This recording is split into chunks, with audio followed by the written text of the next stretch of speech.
అయినా ఒక శుభ సూచకం జరిగితే కుడికాలు పెట్టి ఇంట్లోకి రమ్మంటారు. దయచేసి మీరు అందరూ లైక్ కొట్టి లోపలికి రండి.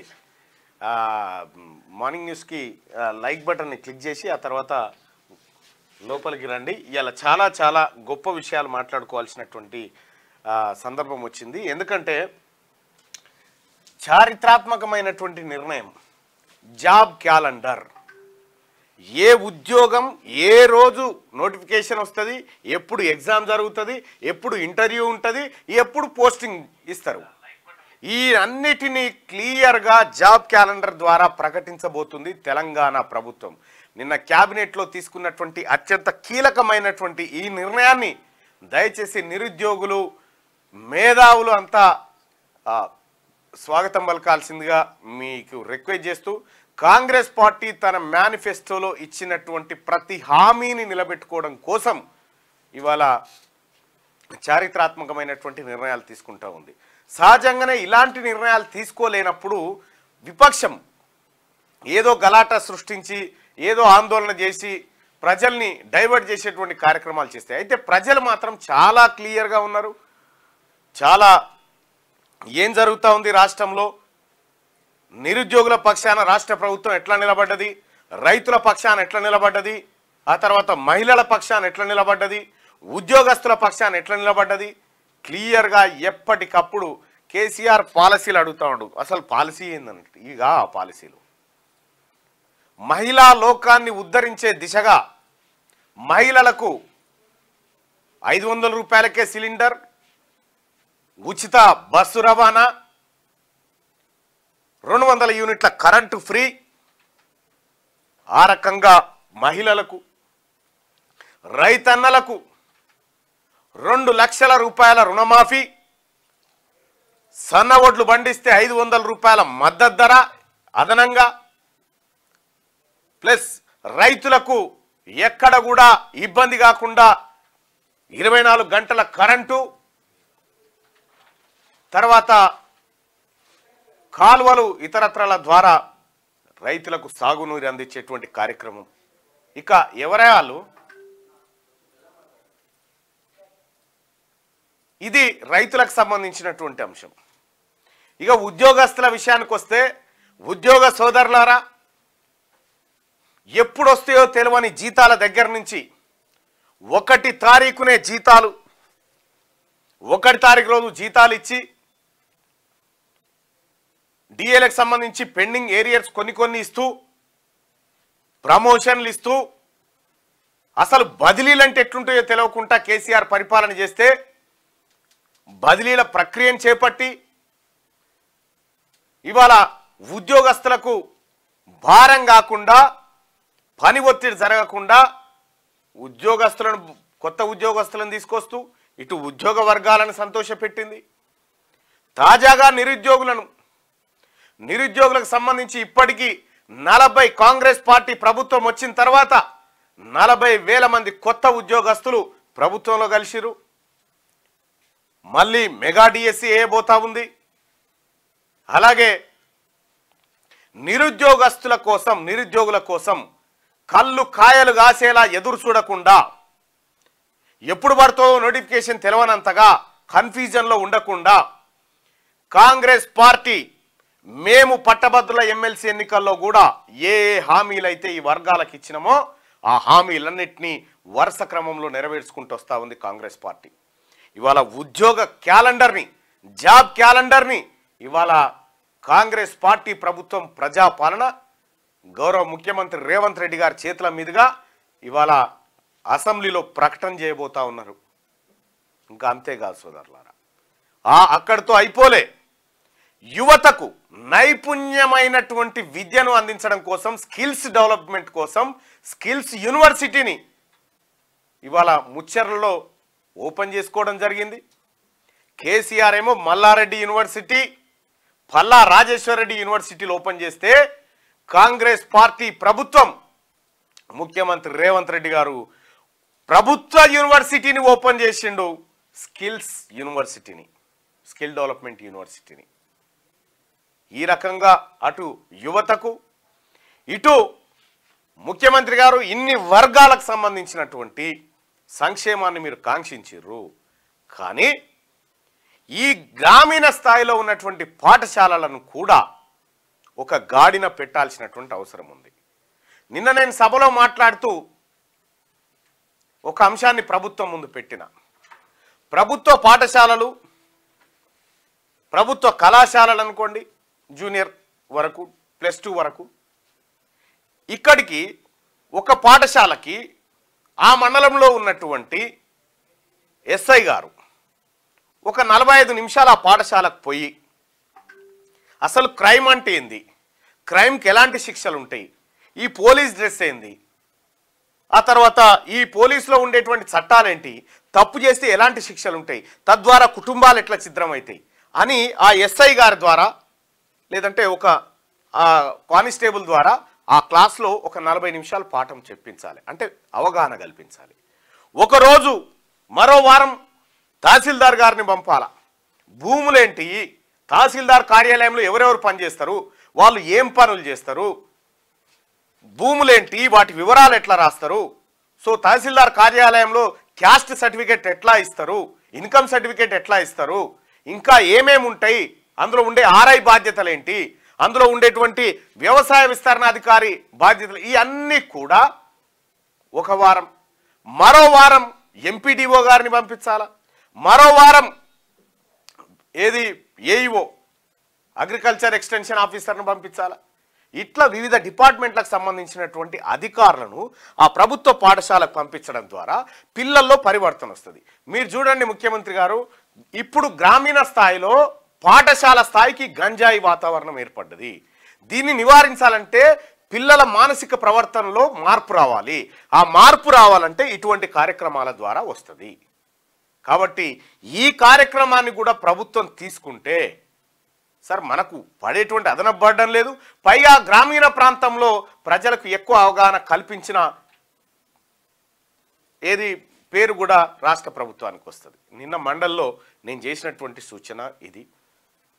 అలాగే ఇంకా చాలా అంశాలు కూడా సభ ముందు పెట్టడం జరిగింది. కానీ నేను చెప్పినటువంటి అంశం మన పిల్లలకు భవిష్యత్ తరాలకు బాగా ఉపయోగపడుతుంది. వాడు క్రైమ్ చేయాలన్నా లేకపోతే ఇది చేస్తే ఇది అవుతుందా అనేటువంటి ఒక ఆలోచన వస్తుంది. మనం ఆదిలోనే వాళ్ళ మైండ్ సెట్ని సరైన మార్గంలోకి తీసుకుపోయేటువంటి అవకాశం ఉంటుంది. సో అది నిన్న నేను చేసినటువంటి కార్యక్రమం. ఇంకా మార్నింగ్ న్యూస్లోకి వెళ్తే ఇంకా చారిత్రాత్మకమైనటువంటి ఎస్సీ ఎస్టీ కేటగిరైజేషన్ ఏబిసిడి వర్గీకరణకు సుప్రీంకోర్టు ధర్మాసనం 7 సభ్యుల ధర్మాసనంలో 6-1 తేడాతో 6-1 సంఖ్యతో ఎస్సీ వర్గీకరణకు అనుకూలంగా రాష్ట్ర ప్రభుత్వాలు నిర్ణయం తీసుకోవచ్చని సుప్రీం అత్యున్నత ధర్మాసనం నిన్న ప్రకటించింది. తెలంగాణ రాష్ట్రంలో ఉన్నటువంటి మాదిగ సామాజిక వర్గానికి సంబంధించినటువంటి వారి నుంచి చాలా డిమాండ్ ఉండేది. మందకృష్ణ మాదిగ గారు పాపం తన జీవితం అంతా దీనికోసం పోరాటం చేసిండు, తన జీవితాన్నంతా దీనికోసం పణంగా పెట్టిండు.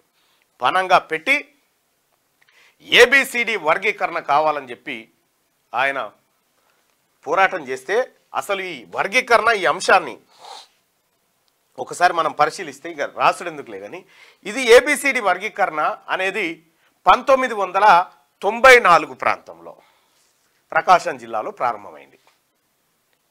ఎందుకు ఏబిసిడి వర్గీకరణ కావాలని మాదిగా మరియు ఉపకులాల ప్రజలు కోరుకురంటే మెజారిటీ ఉద్యోగాలు మందకృష్ణ మాదిగ గారు చెప్పినటువంటి లెక్కల ప్రకారం 22,000 ఉద్యోగాల్లో అందులో 4th క్లాస్ ఎక్కువ మాదిగలు ఉంటే మెజారిటీ దాదాపు 78,000 ఉద్యోగాల్లో కేవలం మాలలు ఉన్నారనేది వాళ్ళు చేసినటువంటి ప్రధాన ఆరోపణ.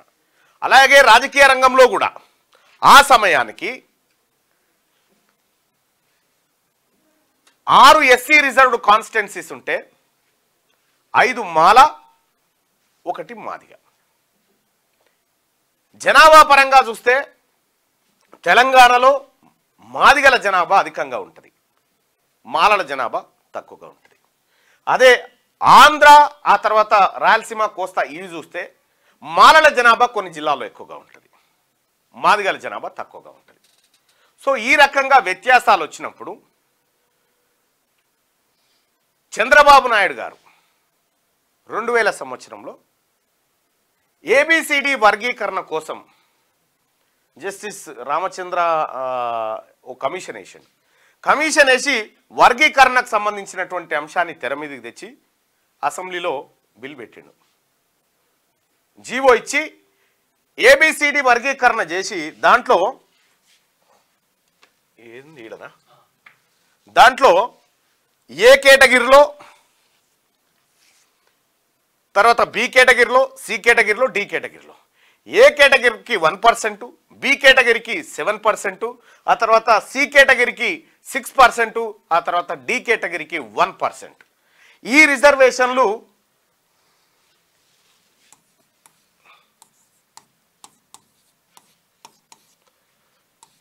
1%, 7%, 6%, 1%, సరిపోయిందిగా 15%, మొత్తం 15% రిజర్వేషన్ని ఈ విధంగా చంద్రబాబు నాయుడు గారు చేసిండు. అయితే ఇది ఎప్పుడు 2000 సంవత్సరంలో చేసిండు. 2000 సంవత్సరంలో చేస్తే 2004 వరకు అన్ని నియామకాల్లో ఇది కొనసాగింది. తద్వారా ఏం జరిగిందంటే మాదిగ సామాజిక వర్గానికి సంబంధించినటువంటి బిడ్డలకు అత్యధికంగా ఉద్యోగాలు వచ్చినాయి. చూసిరా, ఏబిసిడి వర్గీకరణ జరిగితే వచ్చే మార్పు గిది అనేటువంటి జనాభా ప్రాతిపదికన ఈ మార్పు వస్తుందని చెప్పి ఇందులో మాల ప్లస్ 24 అనుకుంటా ఉపకులాలు, మాదిగ ప్లస్ 18 అనుకుంటా ఉపకులాలు, ఇందులో ఒకటి ఉంటుంది, ఇందులో కేవలం 5 ఉంటాయి, ఇందులో 4-5 ఉంటాయి. అయితే ఈ 2000 నుంచి 2004 వరకు అత్యధిక ఎస్సీ రిజర్వ్డ్ ఉద్యోగాలను మాదిగ సామాజిక వర్గం బిడ్డలు సాధించుకోగలిగారు. సో ఇది మార్పు అని చెప్పి చంద్రబాబు నాయుడు, వాస్తవానికి ఇది 1994 కాదు, 1970లో స్టార్ట్ అయింది వర్గీకరణ అనేది. 1970 ప్రాంతంలో స్టార్ట్ అయింది. సరే, 94 నుంచి ఇది యాక్టివ్ అయింది. యాక్టివ్ అయిన తర్వాత మందకృష్ణ మాదిగ గారు ఎంఆర్పిఎస్ మాదిగ రిజర్వేషన్ పోరాట సమితి అని చెప్పి పెట్టి మాదిగ అదే కదా, ఆ రిజర్వేషన్ పోరాట సమితి ఏబిసిడి వర్గీకరణ పెట్టి ఈ సుదీర్ఘమైన పోరాటం చేస్తే, సో చాలా రకాలుగా మందకృష్ణ మాదిగ కూడా అనేక రకాలుగా ప్రయత్నాలు చేసిండు. అనేక రకాలుగా అటు తెలుగుదేశంతో పోయిండు, ఇటు కాంగ్రెస్తో పోయిండు, ఇటు బీజేపీతో పోయిండు, నానా రకాలుగా ఆ ప్రయత్నం చేసి దాదాపు ఒక 30 సంవత్సరాల తర్వాత,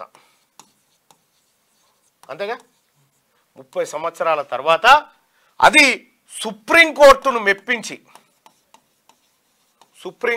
మెప్పించి ఇవాళ వర్గీకరణకు పచ్చ జెండా ఊపించిండు. ఈ క్రెడిటు ఈ ఉద్యమాన్ని కాపాడిన మందకృష్ణ మాదిగదైతే, అయితే ఈ అంశంలో ఈ దేశంలోనే అత్యున్నతమైనటువంటి న్యాయవాదిని పెట్టి ఆయన ద్వారా వాదించడంలో కీలక భూమిక పోషించినటువంటి వ్యక్తి దామోదర రాజనరసింహ.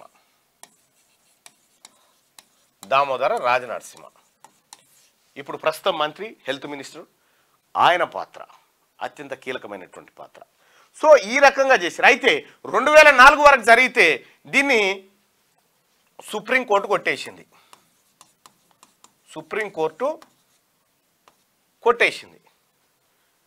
హైకోర్టు, సుప్రీంకోర్టులు కొట్టేసిన తర్వాత ఏమైంది, 2004లో మళ్ళీ వైఎస్ఆర్ గవర్నమెంట్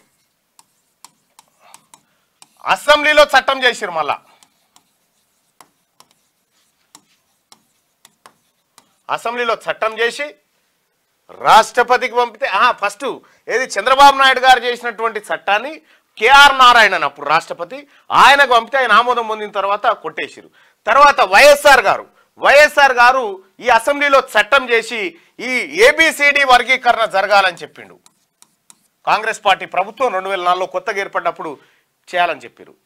కానీ దీని ద్వారానే ఉషా మెహ్రా కమిషన్ ఏర్పడ్డది.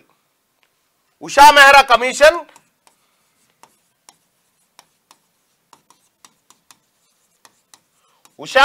కమిషన్ ఏర్పడ్డది.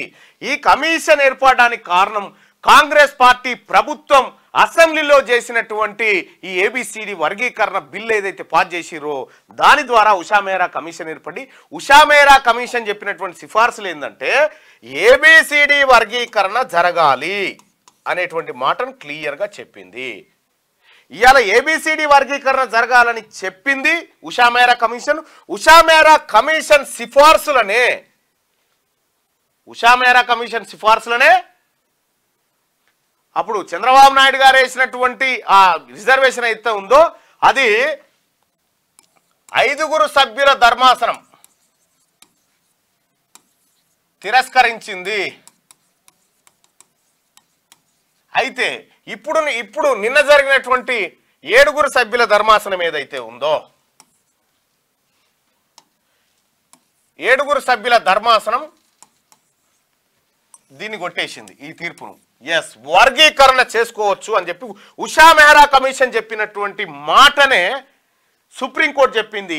ఈ ఉషా మెహ్రా కమిషన్ ఏర్పాటు కావడానికి ప్రధాన కారణం వైఎస్ రాజశేఖర్ రెడ్డి గారు కాంగ్రెస్ పార్టీ ప్రభుత్వం తీసుకున్నటువంటి నిర్ణయం. నిన్న ఏదైతే సుప్రీంకోర్టు ఫిబ్రవరిలో ఆ చర్చ జరిగింది, నిన్న తీర్పు వెలువరిస్తే దామోదర్ రాజనరసింహ గారు కళ్ళు చెమ్మగిలిపోయినాయి. ఆయన పడ్డటువంటి తపన, ఆయన చేసినటువంటి వీలైతే ఆయనతో ఒకసారి మాట్లాడేటువంటి ప్రయత్నం చేద్దాం. మందకృష్ణ మాదిగన్న కూడా లైన్లోకి వస్తే ఒక్కసారి ప్రయత్నం చేయండి అన్న.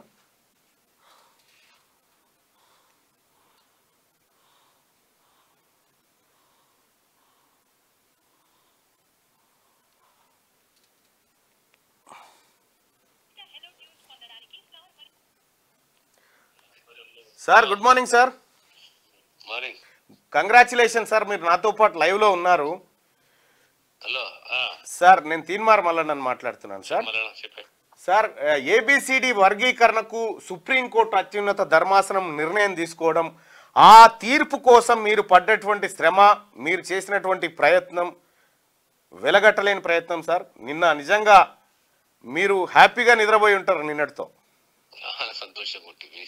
ఎప్పటి నుంచో ఎన్నో దశాబ్దాల నుంచి ఉన్న కళ నెరవేరింది. Yes sir. అంటే ఇది ఒక వర్గానికి వ్యతిరేకం అన్నమాట కాదు. ఇది ఒక బ్యాలెన్స్, సమన్యాయం, సమధర్మం అనే ఒక కాన్సెప్ట్ లో మనము ముందుకు పోవాలి.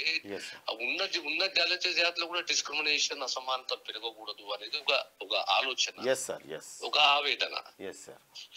సో అది మళ్ళీ మన ప్రభుత్వం వచ్చిన తర్వాత కూడా ఎప్పటి నుంచో ఉన్నది, పోరాటం ఉన్నది. మళ్ళీ మన ప్రభుత్వం వచ్చిన తర్వాత మా ముఖ్యమంత్రి రేవంత్ రెడ్డి గారు మా డెలిగేషన్ ఏర్పాటు చేసి నన్ను ముందుకు పొమ్మని చెప్పి ఢిల్లీకి పంపించి అక్కడ సీనియర్ మోస్ట్ లాయర్ తో మాట్లాడి మా లాయర్ ని నియమించి మళ్ళీ ప్రభుత్వ తరఫున మన వాదన ఎలా ఉండాలి అంటే మాకు వర్గీకరణ కావాలని ఆ స్టాండ్ తీసుకొని మేమందరం డెలిగేషన్ 5 మంది శాసనసభ్యులము, నేను అందరం కలిసిపోయినాము. ఢిల్లీలో ఉండి అంతవరకు మీరే పోయి సుప్రీంకోర్టులో కూర్చున్నారు. నేనే పోయి సుప్రీంకోర్టులో కూర్చున్నాను. సరే, అది సార్ ఇక్కడ ఒక చిన్న అంశం ఏంటంటే సార్, ఆ రోజు 2004 అసెంబ్లీ సమయంలో బహుశా తమరు కూడా సభలో ఉండి ఉంటారు. అప్పుడు వైఎస్ఆర్ గారు ముఖ్యమంత్రిగా ఉన్నప్పుడు అసెంబ్లీలో ఒక బిల్ కూడా పాస్ చేసినారు ఏబిసిడి వర్గీకరణ కోసం. తద్వారా ఉషా మెహ్రా కమిషన్ ఏర్పాటైంది అనుకుంటున్నాను. ఆ ఉషా మెహ్రా కమిషన్ చెప్పినటువంటి సిఫార్సులనే ఇవాళ సుప్రీంకోర్టు ఓకే చేసినట్టు అనిపిస్తా ఉంది. సేమ్ సిమిలర్ చాలా మటుకు సిమిలర్ ప్యాటర్న్ అని సిమిలర్ ప్యాటర్న్. ఇప్పుడు ఎంపిరికల్ పాపులేషన్ డేటా తీసుకునేసేసి ముందుకు పోవాలి. ఏదున్నా ఇప్పుడు ఈ జడ్జిమెంట్ మొత్తం స్టడీ చేసేసి ముఖ్యమంత్రి గారు నిర్ణయం ప్రకారం ముందుకు పోయి భవిష్యత్తులో ఇక ఇది ఒక అందరికి అన్ని వర్గాలకు ఒక సమన్యాయము, ఒక సమధర్మము, సమానత్వమైన ఉండాలి. ఎవరి వాటా వాళ్ళకు ఉండాలి. అంతేగా సార్, ఎవరి పావు షేరు వాళ్ళకు, అంతే, ఎవరు షేరు వాళ్ళకు ఉండాలి. సార్, నిన్న ముఖ్యమంత్రి గారు ఒక మాట చెప్పింది సార్, అవసరమైతే ప్రస్తుత నోటిఫికేషన్లను సవరించైనా ఏబిసిడి వర్గీకరణ అంశాన్ని తెచ్చి అందరికి సమన్యాయం జరిగేలా చూస్తామనేటువంటి ఒక మాట చెప్పినారు సార్. ఆ మాటల ప్రకారం ఇటీవల అసెంబ్లీ తర్వాత మన ఆర్డినెన్స్ రూపంలో వస్తారా, లేకపోతే ఈ ప్రస్తుత అసెంబ్లీలో చేస్తారా? మొత్తానికి అసెంబ్లీ అయితే ఈ రోజుకు ముగిసింది కదా, చివరి రోజు కదా.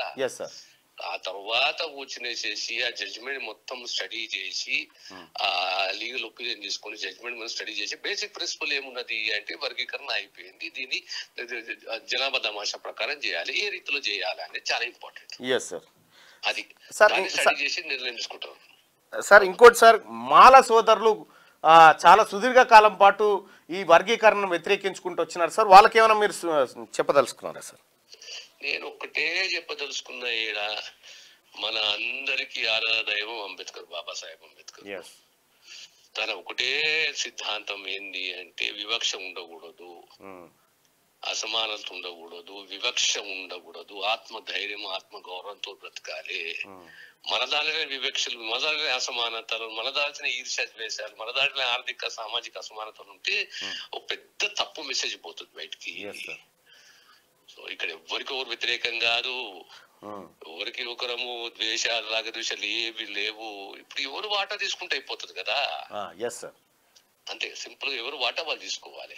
So sir thank you sir, congratulations once again. ఎందుకంటే సార్ ఉపకులాలు కూడా ఇవాళ కొంత సంతోషం వ్యక్తం చేస్తా ఉన్నాయి, కొంతవరకు మాకు మంచి జరిగిందని. Thank you sir. Right sir, right sir.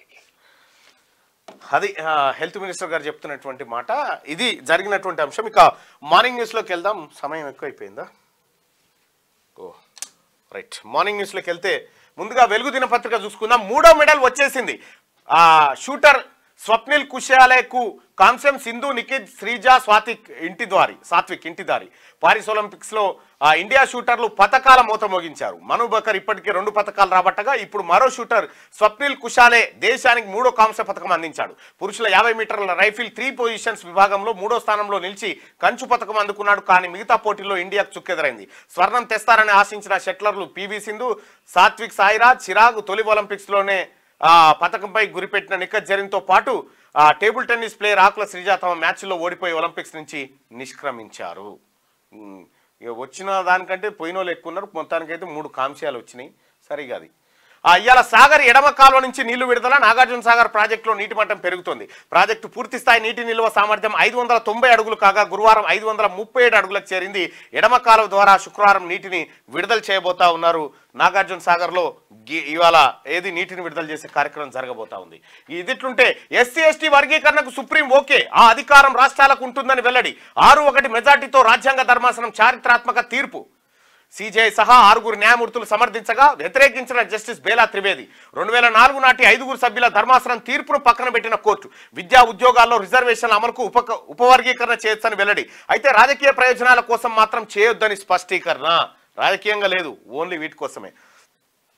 SC ST వర్గీకరణపై supreme court చారిత్రాత్మక తీర్పు వెలువరించింది. 3 దశాబ్దాలుగా నలుగుతున్న వివాదానికి తెరదించుతూ ఎస్సీ ఎస్టీ వర్గీకరణ చేపట్టేందుకు గ్రీన్ సిగ్నల్ ఇచ్చింది. అనగారిన ఎస్సీ ఎస్టీలోనూ ఆర్థికంగా సామాజికంగా వెనుకబడిన వర్గాలకు రిజర్వేషన్లో సబ్ కోటా కల్పించేందుకు ఉపవర్గీకరణ చేపట్టవచ్చని తెలిపింది. అలాగే క్రిమిలేయర్ వర్తింపజేయాలి, ఎస్సీ ఎస్టీలకు కూడా క్రిమిలేయర్ వర్తింపజేయాలని జస్టిస్ బిఆర్ గవాయ్ అభిప్రాయపడ్డారు. నిజమైన సమానత్వం సాధించాలంటే ఇదొక్కటే మార్గమని తన జడ్జిమెంట్లో పేర్కొన్నారు. జస్టిస్ బిఆర్ గవాయ్ అభిప్రాయంతో జస్టిస్ విక్రమ్నాథ్ కూడా ఏకీభవించారు. ఏబీసీలకు వర్తించే క్రిమిలేయర్ సూత్రం ఓబీసీలకు వర్తించే క్రిమిలేయర్ సూత్రం ఎస్సీలకు కూడా వర్తిస్తుందని ఆయన పేర్కొన్నారు. ఇక రిజర్వేషన్లను ఒక తరానికే పరిమితం చేయాలని జస్టిస్ పంకజ్ మితాల్ అభిప్రాయపడ్డారు. రిజర్వేషన్ల ద్వారా ఒక తరం ఉన్నత స్థితికి చేరుకుంటే 2వ తరానికి రిజర్వేషన్లు అవసరం లేదని వ్యాఖ్యానించారు. ఇదే అభిప్రాయంతో జస్టిస్ సతీష్ చంద్ర శర్మ ఏకీభవించారు. ఇప్పుడు ఎస్సీల్లో ఆ రిజర్వేషన్ల లబ్ధి పొంది ఉన్న స్థానానికి పోయిన వాళ్ళు ఆ రిజర్వేషన్ వదులుకుంటే ఇంకా కిందోళ్ళకు దొరుకుతుంది.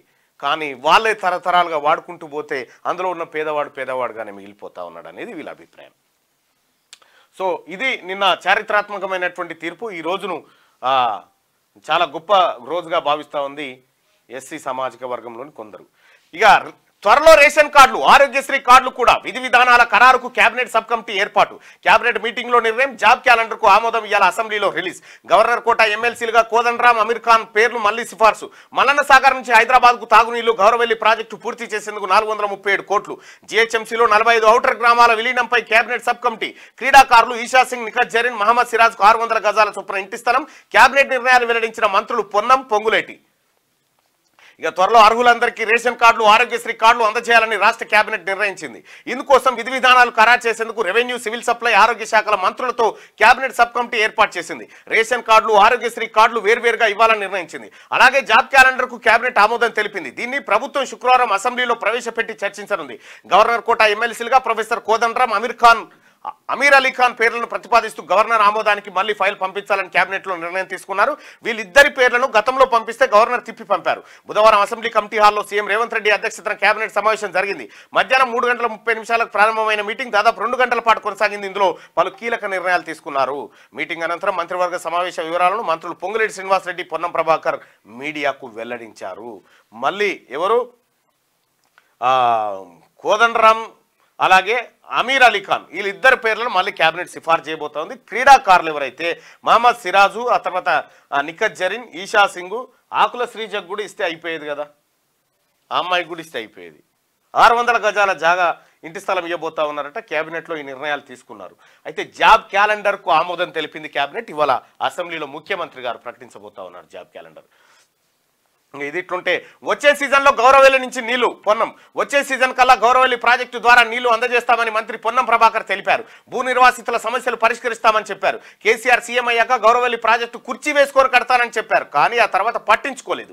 సీఎం రేవంత్ రెడ్డి ఆనాడు పీసీసీ హోదాలో 2023 మార్చి 2న గౌరవెల్లి ప్రాజెక్టును సందర్శించారు. అధికారంలోకి రాగానే ప్రాజెక్టు పూర్తి చేస్తామని హామీ ఇచ్చారు. ఇచ్చిన మాట ప్రకారం ఇప్పుడు పూర్తి చేస్తున్నారు. భూసేకరణ పూర్తి చేసి కాలువల నిర్మాణం వేగవంతం చేస్తామని పేర్కొన్నారు. హుస్నాబాద్ ప్రాంత రైతుల కళ నెరవేరుతున్నదని అన్నారు. 317 జీవో, 46 జీవో సమస్యలు కూడా పరిష్కరిస్తామని చెప్పారు. 1998 డిఎస్సీ అంశంపై కూడా ప్రభుత్వం సానుకూలంగా ఉందన్నారు. సో 1998 డిఎస్సీ అభ్యర్థులు ఎవరైతే ఉన్నారో మీ అంశం విషయంలో ప్రభుత్వం సానుకూలంగా ఉంది. నిన్న కేబినెట్లో చర్చ జరిగింది. అలాగే 317 జీవో బాధితులు కానీ 46 జీవో బాధితులు కానీ మీ అంశాల పట్ల కూడా ప్రభుత్వం సీరియస్గా డిస్కషన్ చేస్తూ ఉంది. మీరెవరు ఆందోళన పడాల్సినటువంటి అవసరం లేదు. ఇక 3.5 కిలోల బంగారం పట్టివేత. 2.5 కోట్ల విలువైన 3.5 కిలోల బంగారాన్ని అక్రమంగా రవాణా చేస్తున్న ముఠాను యాదాద్రి భువనగిరి జిల్లా చౌటుప్పల్ మండలం పంతంగి టోల్ ప్లాజా వద్ద అధికారులు పట్టుకున్నారు. చెన్నై నుంచి బీదర్కు తరలిస్తున్నట్టుగా గుర్తించారు. ఈ చెన్నై నుంచి బీదర్కు పోయేటోడు గిట్ ఎందుకు వచ్చే గాఢంగా ఒక ఇజ్రాయెల్పై దాడి చేయండి. హమాస్ చీఫ్ ఇస్మాయిల్ హనియా హత్యకు ప్రతీకారంగా ఇజ్రాయెల్పై ప్రత్యక్ష దాడులు చేయాలని Iran supreme leader Ayatollah Ali ఖమేనియా దేశ ఆర్మీకి ఆదేశాలు జారీ చేసినట్టు తెలిసింది. ఈ అంశాన్ని ఇరాన్ అధికారులు కన్ఫర్మ్ చేశారని న్యూయార్క్ టైమ్స్ వెల్లడించింది.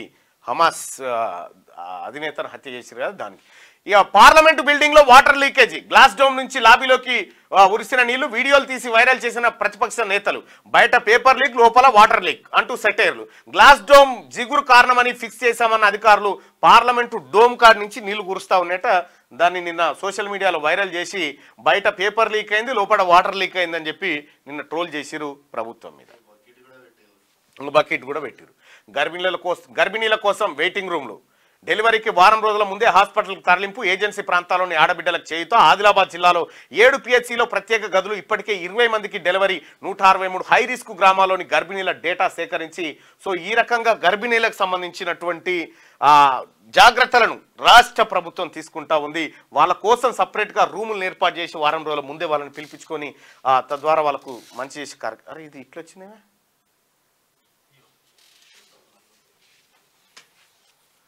మార్నింగ్ న్యూస్ చూస్తున్నటువంటి మిత్రులారా, ఈ లైక్ బటన్ దయచేసి మీరు క్లిక్ చేయండి.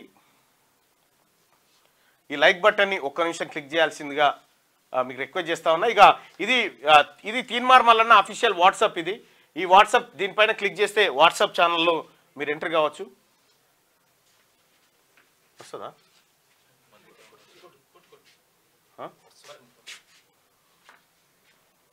ఏడుంది?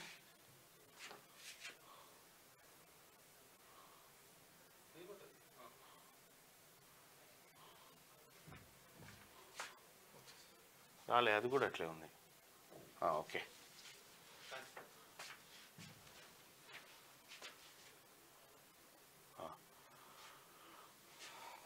రైట్గా ఇది ఇట్లా ఉంటే ఈ ఏడాది నుంచే స్కిల్ ట్రైనింగ్.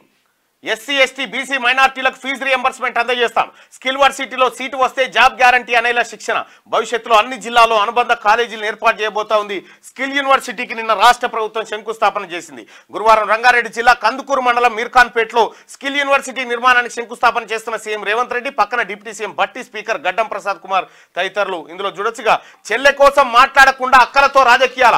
దొర పనిన కుట్రలో అక్కలు బందీలు. సీతక్కను అవమానించడమేనా మీ నీతి? దళితుల ముందు కూర్చోవడం ఇష్టం లేక అధ్యక్ష అనలేక కేసీఆర్ సభకు వస్తలేడని సీఎం రేవంత్ ఫైన్. వృత్తి నైపుణ్యం లేకపోవడం వల్లే దేశంలో నిరుద్యోగం పెరుగుతున్నదని, దీన్ని అధిగమించేందుకే యంగ్ ఇండియా స్కిల్ యూనివర్సిటీని ఏర్పాటు చేస్తున్నామని సీఎం రేవంత్ రెడ్డి తెలిపారు. గురువారం అసెంబ్లీలో స్కిల్ యూనివర్సిటీ బిల్లుపై చర్చలో ఆయన మాట్లాడారు. స్కిల్ యూనివర్సిటీలో 17 కోర్సులు ప్రవేశపెడతామని, ఏడాది ఆ కోర్సులు ప్రారంభించి 2000 మందికి అడ్మిషన్ కల్పిస్తామని సీఎం రేవంత్ రెడ్డి తెలిపారు. స్కిల్ యూనివర్సిటీలో కోర్సు పూర్తి చేసిన వాళ్లకు డిగ్రీ సర్టిఫికెట్లు అందించాలని నిర్ణయించాం. ఏడాదికి 50,000 నామమాత్ర ఫీజుతో శిక్షణ అందిస్తాం. అవసరమైతే ఎస్సీ ఎస్టీ బీసీ మైనార్టీ పిల్లలకు ఫీజు రీయింబర్స్మెంట్ చేసి ఉచితంగా కోర్సు పూర్తి చేసే అవకాశం కల్పిస్తామని చెప్పారు. అవసరమైతే అవసరమే, ఎందుకంటే రియంబర్స్మెంట్ ఇచ్చి చదివించాల్సిందే, వాళ్ళని డెవలప్ చేయాల్సిందే. 6 కోర్సులో 2000 మందికి అడ్మిషన్ అని చెప్పి సీఎం రేవంత్ రెడ్డి గారు నిన్న శంకుస్థాపన చేసిన సందర్భంలో చెప్పినటువంటి మాట. ఇది చాలా మంచి యూనివర్సిటీ. వాస్తవానికి మనకి ఈ యూనివర్సిటీలు చాలా తక్కువ ఉన్నాయి. కేవలం 10-20 గవర్నమెంట్, 10-14 ఏమో గవర్నమెంట్లో ఉన్నట్టున్నాయి, మిగతా అన్ని ప్రైవేట్లో ఉన్నాయి. అయితే విషయం ఏంటంటే మన దగ్గర అంటే మన ఇండియాలో స్కిల్స్ అంటే వృత్తి నైపుణ్యం ఉన్నటువంటి వాళ్ళు ఎంతమంది అంటే 100కి 4.91% మంది. కేవలం మన తన వృత్తి నైపుణ్యం ఉన్న వాళ్ళు 4.91% మాత్రమే. దాదాపుగా 95% మందికి వృత్తిపైన నైపుణ్యం లేదు. అదే మీరు జపాన్ తీసుకుంటే 100కి 95% మంది నైపుణ్యం ఉన్న వాళ్ళు ఉంటారు జపాన్ స్కిల్స్ లేబర్స్లో. సో ఆ రకంగా జపాన్ కానీ, జర్మనీ కానీ, అమెరికా కానీ ఇట్లా స్కిల్ ఉన్నటువంటి ఎంప్లాయీస్ అక్కడ ఉంటారు. కాబట్టి మన కాడ వాస్తవానికి మన కాడ స్టార్టప్లు 100కి 10% సక్సెస్ అవుతాయి. ఇజ్రాయెల్లో 95% అవుతాయి. సో అట్లా స్కిల్స్ అనేటివి చాలా ఇంపార్టెంట్.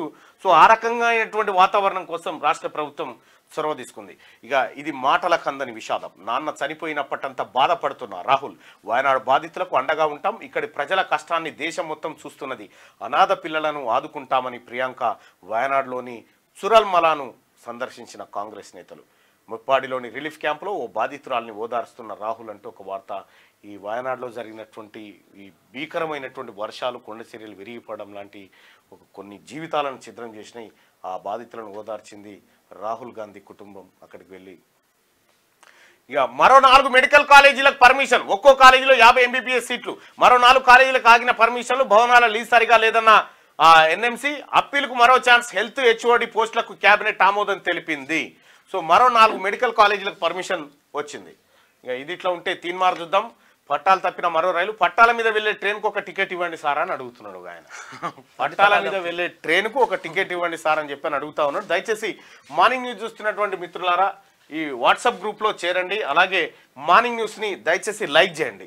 ఇక మిగతా వార్తలు కూడా ఎప్పటికప్పుడు మీరు ఏం చెప్పాలనుకుంటున్నారో కామెంట్ రూపంలో చెప్పండి. మా వాళ్ళు ఎప్పటికప్పుడు దాన్ని నాకు చేరవేసేటువంటి ప్రయత్నం చేస్తారు. దయచేసి నాకు ఇంకా కాసేపట్లో సభ స్టార్ట్ అవుతుంది. కీలకమైనటువంటి బిల్లులు ఉన్నాయి కాబట్టి నేను కూడా పోవాల్సి ఉంది. ఆ గల్లెవరు వచ్చిరు పిలు గల్లెవరు విశ్వకర్మల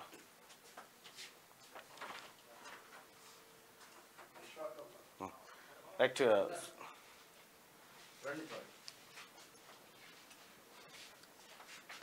రైట్ ఇచ్చిన భాయ్ సాబ్ ఏది మన రండి భాయ్ సాబ్. ఒక్కరు ఇద్దరు బస్. సోమన్న నువ్వేంకే ఏంది పైసలు మాట్లాడు ఏమైంది?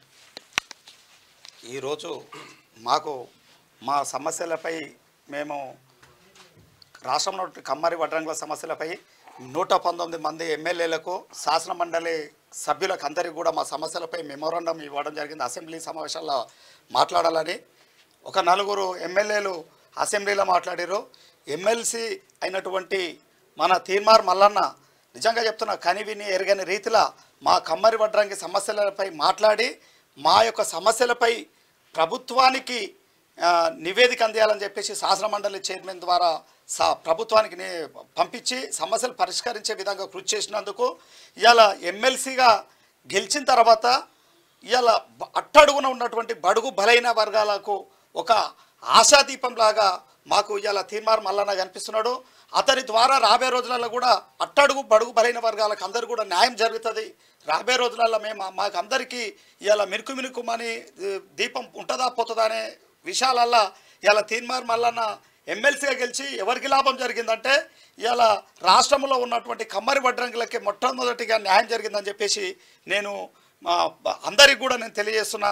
అన్న కూడా తీర్మార్ మల్లన్న కూడా మా సమస్యలపై రాబోయే రోజులలో ముఖ్యమంత్రి గారికి మమ్మల్ని వారి వెంట తీసుకెళ్ళి ఒక 5 నిమిషాలు మా సమస్యలపై ఒక్కసారి వివరణగా మా యొక్క సమస్యలపై ఒక్కసారి సీఎం గారికి మా సమస్యల దృష్టికి తీసుకెళ్ళి ఆ సమస్యలు మా ద్వారా సీఎం గారికి విన్నవిస్తే 5 నిమిషాలల్లో మేము ఎక్కడ కూడా ఎక్కువ అడుగుతలేము. 5 నిమిషాలలో మా సమస్యలు పరిష్కారం అవుతాయి. ముఖ్యమంత్రి గారు ఇప్పుడు కొద్దిగా సభ తర్వాత పర్యటనలు అవి బిజీ ఉన్నాడు. అది అయిపోయిన తర్వాత ముఖ్యమంత్రి గారిని తప్పకుండా కల్పిస్తా. ఓకే.